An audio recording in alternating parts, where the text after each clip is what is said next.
తెలంగాణలో రైతు భరోసా అందేది ఎప్పుడు? సంక్రాంతి కానుకగా ప్రభుత్వం ఇవ్వబోతోందా? దీనికి తుది రూపునిచ్చేందుకు కాసేపట్లో కేబినెట్ సబ్ కమిటీ భేటీ అవుతుంది. దానికి సంబంధించిన బ్రేకింగ్ చూస్తున్నాం. కాసేపట్లో డిప్యూటీ సీఎం భట్టి విక్రమార్క అధ్యక్షతన కేబినెట్ సబ్ కమిటీ సమావేశమవుతుంది. సెక్రటేరియట్ లో భేటీ అయి రైతు భరోసాపై చర్చించబోతుంది కమిటీ. సంక్రాంతికి రైతు భరోసా ఇస్తామని ప్రకటించిన నేపథ్యంలో రిపోర్ట్ కొలిక్కి తెచ్చేందుకు కసరత్తు చేస్తోంది. గతంలో మాదిరి కాకుండా పంట సాగు చేసే భూములకే రైతు భరోసా ఇవ్వాలని యోచిస్తోంది ప్రభుత్వం. మరి ప్రజాధనం వృధా కాకుండా నిజమనే రైతులకు లబ్ధి చేకూర్చే విధంగా ప్రభుత్వం ప్రణాళికలు రచిస్తోంది. గూగుల్ డేటా, శాటిలైట్ ఇమేజ్ ఆధారంగా పంట సాగు విస్తీర్ణాన్ని లెక్కించబోతోంది ప్రభుత్వం. శాటిలైట్ ఇమేజింగ్ చేసే ఏజెన్సీ సర్వీసులతో నిన్న మంత్రి తుమ్మల నాగేశ్వరరావు మాట్లాడారు.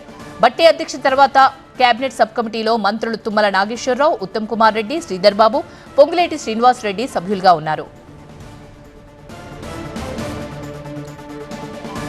ఇదే అంశానికి సంబంధించి పూర్తి అప్డేట్స్ మా ప్రతినిధి శ్రవణ్ అందిస్తారు. శ్రవణ్, ఎప్పుడు కాసేపట్లో డిప్యూటీ సీఎం భట్టి విక్రమార్క అధ్యక్షతన సబ్ కమిటీ సమావేశం అవుతుంది. ఎవరెవరు ఇందులో పార్టిసిపేట్ చేస్తున్నారు? ఇందులో కీలక నిర్ణయాలు తీసుకునే అవకాశం ఉన్నట్టు కనిపిస్తుంది. పూర్తి డీటెయిల్స్ ఏంటి? ఖచ్చితంగా సంక్రాంతి తర్వాత సంక్రాంతికి రైతు భరోసాకు సంబంధించి ఒక అనౌన్స్మెంట్ చేయాలని ప్రభుత్వం భావిస్తుంది. దానికి సంబంధించి అసెంబ్లీలో కూడా ఇటు తుమ్మల మాట్లాడారు, డిప్యూటీ సీఎం మాట్లాడారు. ఏకంగా సీఎం రేవంత్ కూడా సంక్రాంతికి రైతు భరోసా ఇస్తామంటూ చేసిన ప్రకటన నేపథ్యంలో కేబినెట్ సబ్ కమిటీ ఏర్పాటు చేశారు.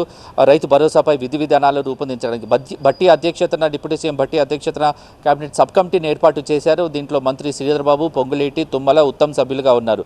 సచివాలయంలో కొద్దిసేపట్లో కేబినెట్ సబ్ కమిటీ భేటీ కాబోతుంది. ఎందుకంటే సంక్రాంతి కంటే కేవలం ఇంకా 15 రోజుల సమయమే, 2 వారాల సమయం ఉంది కాబట్టి అత్యవసరంగా కేబినెట్ సబ్ కమిటీ భేటీ అయింది విధి విధానాలను రూపొందించడానికి. ఇప్పటికే కొంత విధి విధానాలను రూపొందించారు. ఎందుకంటే రైతు వేదికలు రాష్ట్ర వ్యాప్తంగా కూడా కేబినెట్ సబ్ కమిటీ రైతు వేదికలను నిర్వహించి రైతులు ఎటువంటి అభిప్రాయాలు కోరుకుంటున్నారు, ఎవరెవరికి రైతు భరోసా ఇస్తే మంచిగుంటుంది, ఎవరెవరికి ఇవ్వకూడదని ప్రభుత్వం కొన్ని నిర్ణయాలు తీసుకుంది. దాని ఆధారంగా రైతుల వద్దకు వెళ్ళి రైతు వేదికల ఆధారంగా రైతు సంఘాలతో చర్చించింది. అయితే గత ప్రభుత్వ హయాంలో సాగులో లేని భూములకు, కొండలకు, గుట్టలకు వాళ్ళందరికీ కూడా రైతు భరోసా ఇచ్చారు. సుమారు 25,000 కోట్ల రూపాయల ప్రజాధనాన్ని వృధా చేశారు. కాబట్టి ఈసారి అలా కాకుండా కేవలము ఎవరైతే సాగు చేస్తారో సాగు చేసే రైతుకు మాత్రమే రైతు భరోసా ఇవ్వాలని ప్రభుత్వం నిర్ణయించింది. అయితే ఇందులో సొంత భూమి కలిగి ఉన్న వాళ్ళు ఉంటారు, కౌలు రైతులు కూడా ఉంటారు. కౌలు రైతులు చేసే వాళ్ళకు రైతు భరోసా ఎలా అందించాలి?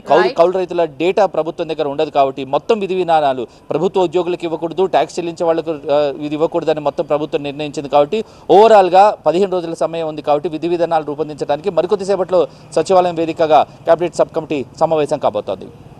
రైట్ శ్రవణ్.